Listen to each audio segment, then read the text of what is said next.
Hi guys! So, tignan po natin kung ano ipapakita sa love reading ng collective ngayon.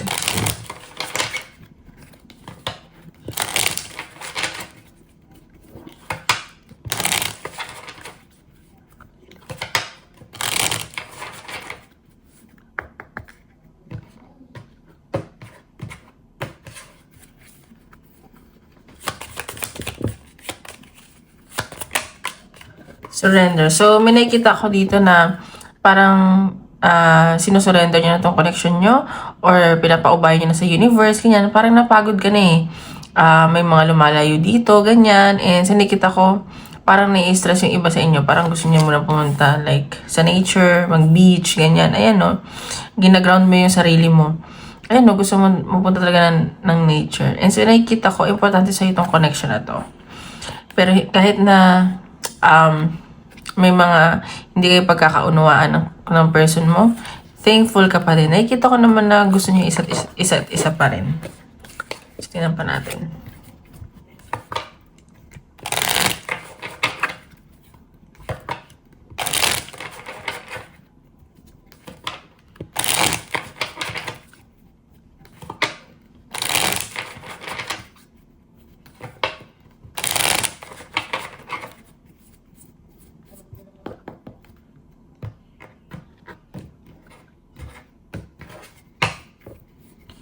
Isa pa daw.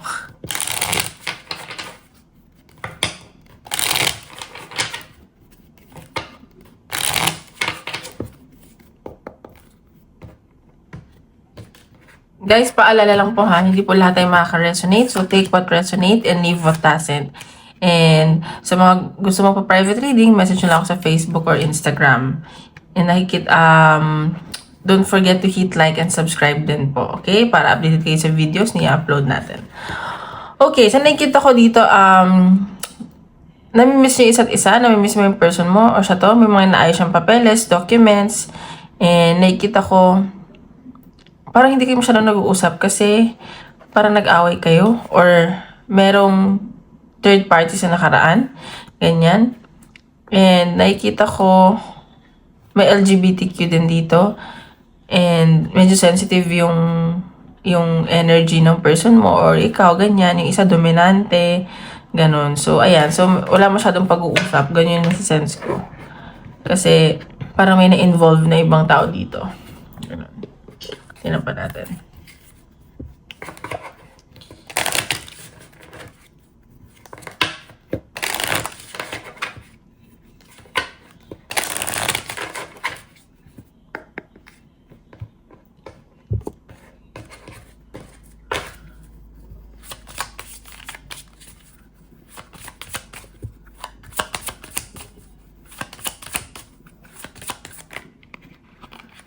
Salam po. Okay. So, nakikita ko dito, kahit walang pag-uusap, meron nag-overthink kasi baka may matanggap ka regalo o yung person mo. And sa nakikita ko na bless itong taong to sa'yo, itong taong to na nakilala ka at ikaw din. Napapasaya niyo isa't isa, nabibigyan niyo ng joy, ganyan. And very charming ka sa person mo at siya din. Ayan, no, masaya naman kayo sa isa't isa eh. Yan pa natin. Ayan. So, medyo may pagkaisip bata yung iba dito. Or may batang involved. And nakikita ko parang nababalik mo yung person mo sa pagkabata niya. Ganyan. Alam mo yung nag-enjoy siya. Parang nawawala yung stress niya dahil sa'yo. See? And nakita ko dito may nade-develop na feelings, and kung hindi man, mahal nyo na isa't isa. Mahal nyo na isa't isa eh. Ayun, nagiging bata nga kayo or siya.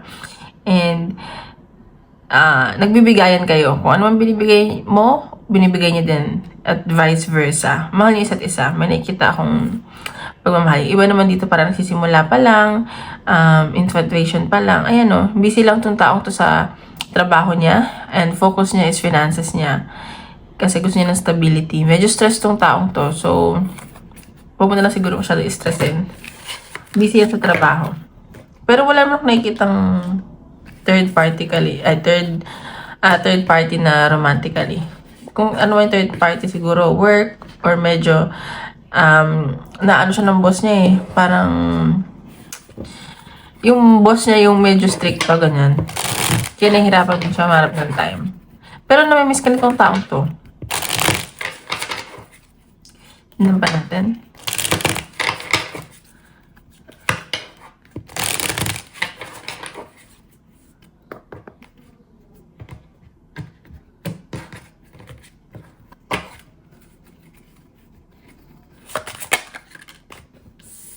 Okay, so, siguro nagising mo tong taong to, ganyan, and may mga bisyo siguro to, at nakikita ko na mag-quit na siya dahil sa bisyong ganun. Alam mo yung nagising mo siya ganun? Or may nag-withdraw dito sa connection?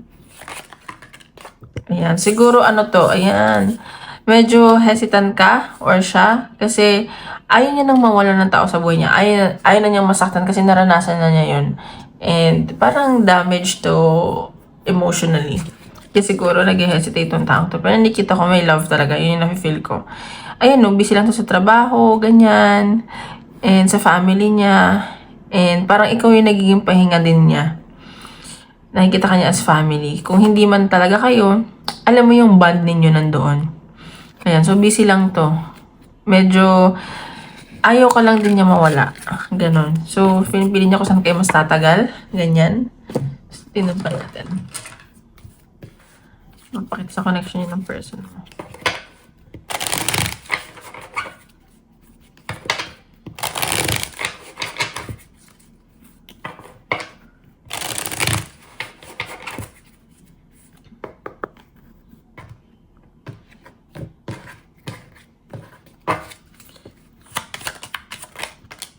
See, maraming tukso sa paligid niya.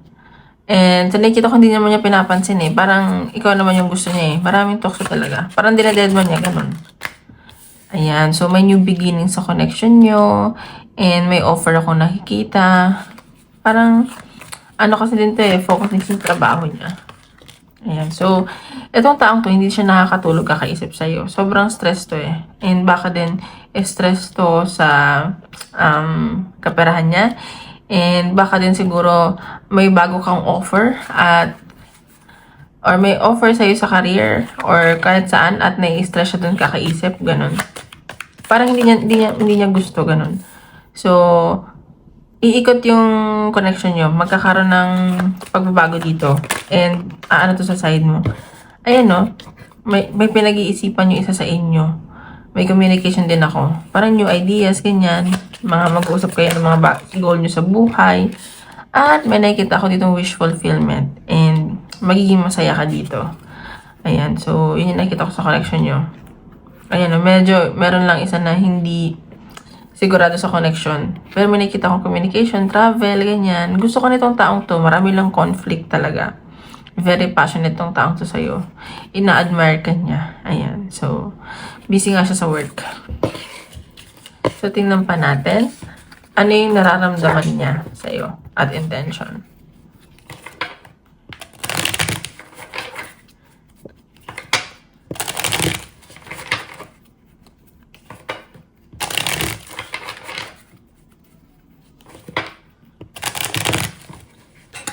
Oops. Feelings niya sa'yo at intentions.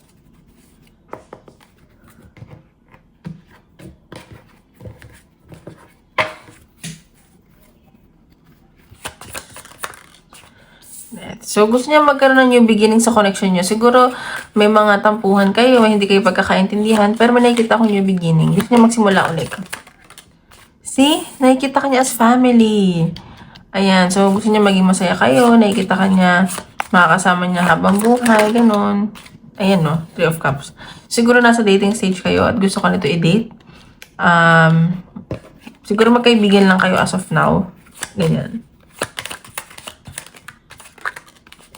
Eh, nakikita ko, magiging generous tong taong to. Hindi man sa material na bagay, pero sa oras, sa effort, ayan. So, gusto niya, sabi ko, nagbibigayan kayo, and gusto niya magbigayan kayo, ganyan. Yung nararamdaman niya sa'yo. Napapasaya mo to. Parang, sa'yo niya na feel yung pagiging pamilya. Na hindi niya na feel siguro sa pamilya niya. Ayan, may panghihinayang siya dito. May pagsisisi siyang nafe-feel sa'yo. See? Nag-overthink to. Hindi to makatulog kakaisip sa'yo. Ayan yung nararamdaman niya sa'yo. Ayan, gusto ko talaga niya. And may mga binabalansin siya dito. See? Ayan, gusto niya to i-workout. Mag-o-offer to sa'yo. Pero dahan-dahan. Paunti-unti. Kaya huwag mo bibigay. Chill ka lang. Slow burn relationship. Sige na pa natin. Ano nafe-feel niya sa'yo?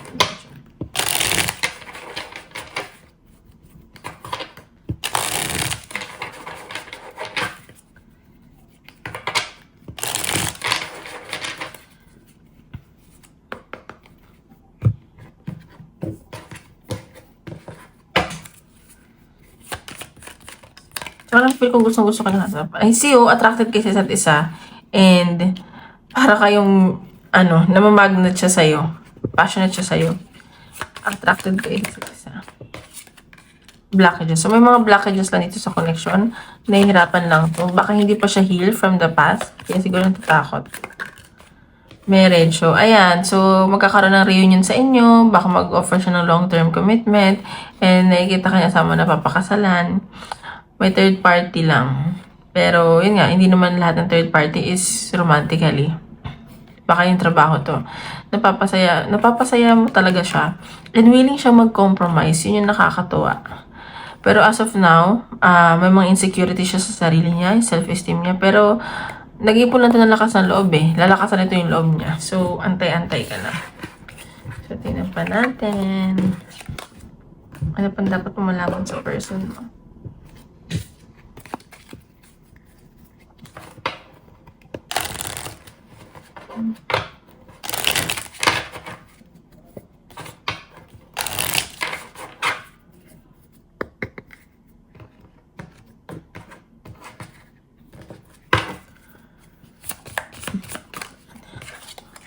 Intuition. So, ayan. So, if fina-follow kasi nito yung intuition niya kasi ayaw niya magkamali.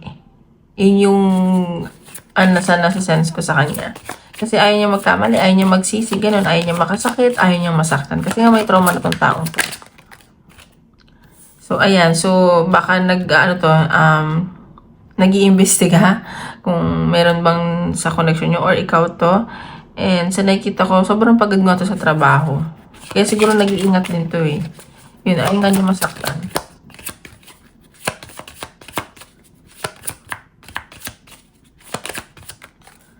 Pregnancy. So, ayan. So, magbubunga talaga tong connection nyo. Not literally, meron din pregnancy, pero may new beginning, may blessing na paparating sa connection nyo or sa family niya may pregnancy. So, para sa kanya, hindi pa daw to right time. Eh, nakikita ka niya as someone na papakasalan niya, magiging nanay ng mga anak niya or tatay, ganun. So, ayan. So, tingnan pa natin anong mensahe sa'yo ng person mo. Message sa'yo ng person mo.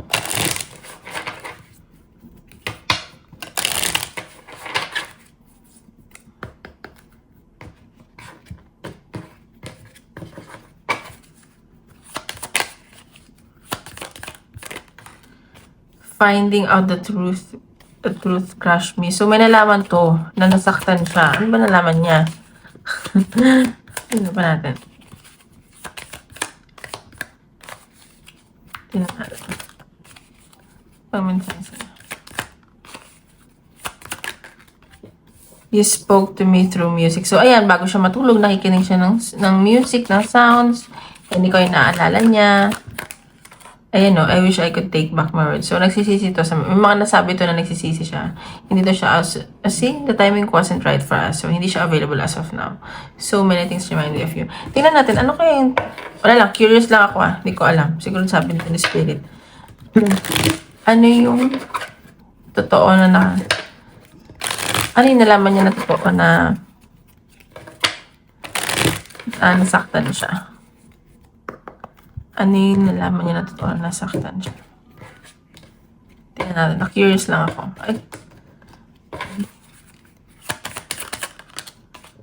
Ay, may ending na nangyari. Tingnan pa natin. Okay, so, yung totoo na nalaman niya, siguro,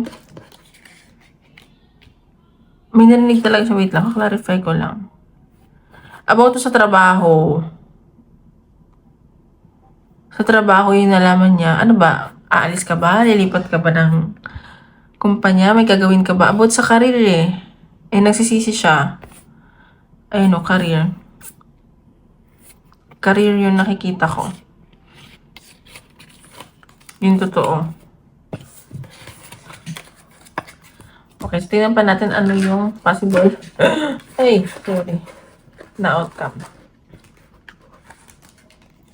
Connection niya. Possible na outcome ng connection niyo.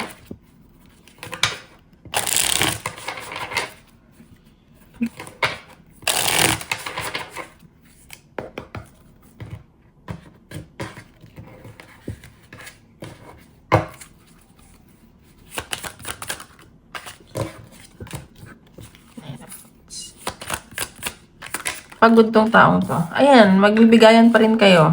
Magiging generous sa isa't isa, sa time, sa effort. Meron dito, magiging seloso, selosa, and possessive, ganyan. Page of Cup. Puro page. So, sa nakita ko, parang dadahan-dahan nyo tong connection nyo. Parang slow burn relationship nga. Ayan. Medyo may mapapagod lang dahil sa trabaho. Pero nakikita ko, magbibigay ito ng time and effort sa'yo. Magiging generous kayo sa isa't isa. And kahit na focus is yung finances, stability, may nakikita so dito, iingatan yung isa't isa. Magiging possessive kayo sa isa't isa. And may offer ako nakikita, pero ano siya eh, yun nga, unti-unti, hindi pa siya ganun ka big kalaki yung offer. Pero magiging masaya ka. Kasi nakikita ka niya someone na very passionate, attractive, and sigurado na sa sarili, ganyan. No? King of Wands, Queen of Wands, pares kayo na energy, ang galing. So, ayan. So, medyo malaki lang yung ego din ng taong-taong to. So, ayan yung magiging outcome, possible outcome. So, tingnan natin message sa ni universe. So, ayan. Unti-unti. One step at a time. Message ni universe.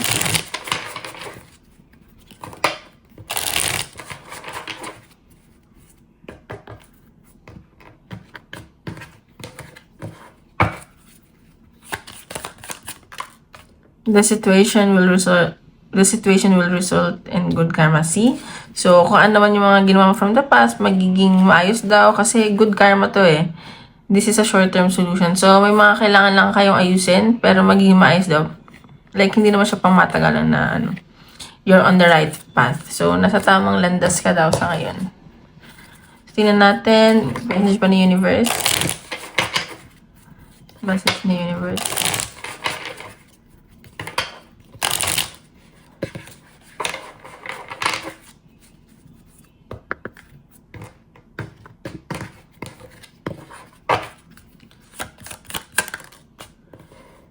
It's a reminder to appreciate what you have. So, ayan, i-appreciate mo lang kung ano meron ka ngayon, kung ano meron sa connection nyo, and hindi ka kasi naging hopeful eh. Parang hindi ka nagiging positive sa lahat ng bagay. Hindi man sa connection nyo na person mo, but sa lahat. So, ayan, maging appreciative ka, maging thankful ka, kasi yun yung bibigay sa'yo ng universe. Kasi it doesn't matter if ano ka kung... Ay, sorry guys. So, ayan, maging positive ka sa situation. Tingnan natin. Ano ba sabihin ko? Yeah, si universe, ang tawag dito, hindi siya yung, it doesn't matter kung masama ka or, I mean like, kung good person ka, it's all about energy. Kung ang frequency mo is low, wala. Kung high naman, ayun. So, you attract what you think or do nga, or manifest ka. So, tingnan natin advice ni universe. Follow your bliss. So, ayan. So, sinasabi dito, sundin mo kung ano makakapagpasaya sa'yo, kung isipin yung sasabihin ng ibang tao, na kung sino man, ganyan. Ayan, no, purification activates vibrant life force. So, ayan. So, sinasabi dito, mag-cleanse ka and mag-vibrate higher ka kasi yun yung na-attract ni universe. Yun yung ibibigay niya sa'yo. Tignan natin. Isip ka ng question, tignan natin kung ano sasagot ni universe.